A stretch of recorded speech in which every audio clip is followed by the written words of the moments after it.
There's a study done by a colleague of mine at Stanford that showed that positive anticipation about the next day events actually is a powerful metric for creating quality sleep, even if the sleep is very reduced. Work done out of Harvard Medical, Bob Stickgold's lab, and Emily Hoagland did this study that showed looking at OChem, performance on OChem scores. Okay, so organic chemistry at Harvard's a pretty tough subject, highly motivated.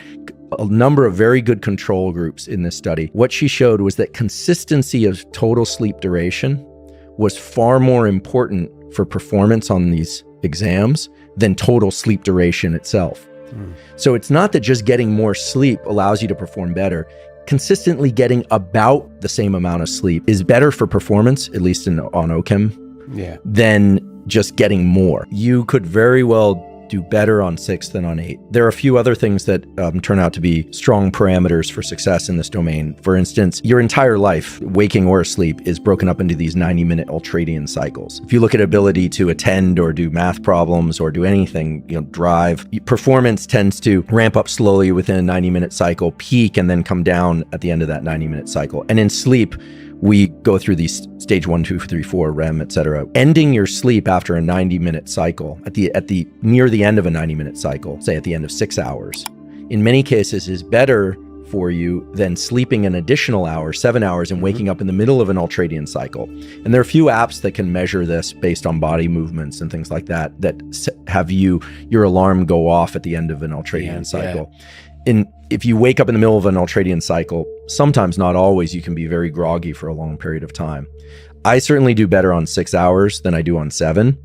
I happen to like an 8-hour sleep. It feels great, but I haven't slept an entire 8 hours without waking up in the middle of the night at some point in, I don't know, forever. I can't remember. It's probably some point in infancy, and I function well during the day. I think that's an important parameter, is how do you feel during the day?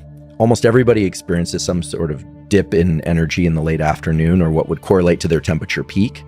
And that's a good time of day to get either a 90-minute or less nap, or if you're not a napper or you can't nap, feet elevated has been shown to be good for clear out of some of this. The glymphatic system is this kind of like sewer system of the brain that you can clear stuff out. So legs elevated, or one thing that I'm a big proponent of and that my lab has been studying is what I now call NSDR, non-sleep deep rest. And this is just lying down, but non-sleep deep rest is allowing your system to drop into states of real calm that allow you to get better at falling asleep later. And they can be very restorative for cognitive and motor function.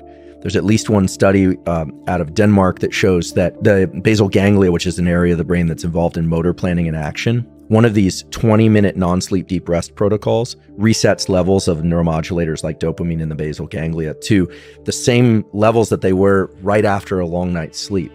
So I also respectfully or semi-respectfully disagree with the idea that you can't recover lost sleep. What does that mean? I mean, that there's no IRS for sleep. So what does it mean to be in debt for sleep? If you're falling asleep during the day and you're sleepy, like you're falling asleep, that's a good sign of insomnia. It means you're not sleeping enough at night. If you're fatigued during the day, but you're not falling asleep, so you're just exhausted, but you're not finding yourself falling asleep in meetings and in conversation, then chances are you're fatiguing your system through something else. I find that it's like magic that a short nap does as much good and often better than a longer one. For me, subjective. What would be a longer one? Longer than 90 minutes?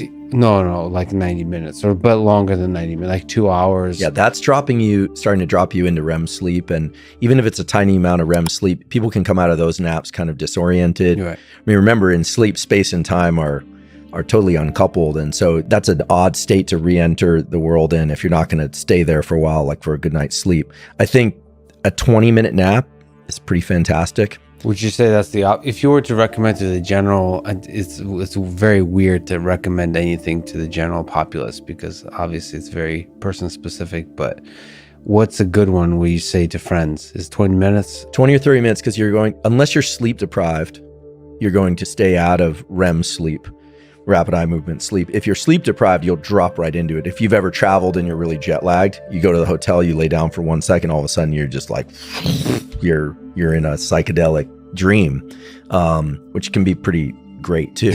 But I think that 20, 30 minutes. And if you can't sleep, some people have trouble napping, then learning to relax the body as much as possible, like trying to remove all expression from your face, completely letting your body kind of float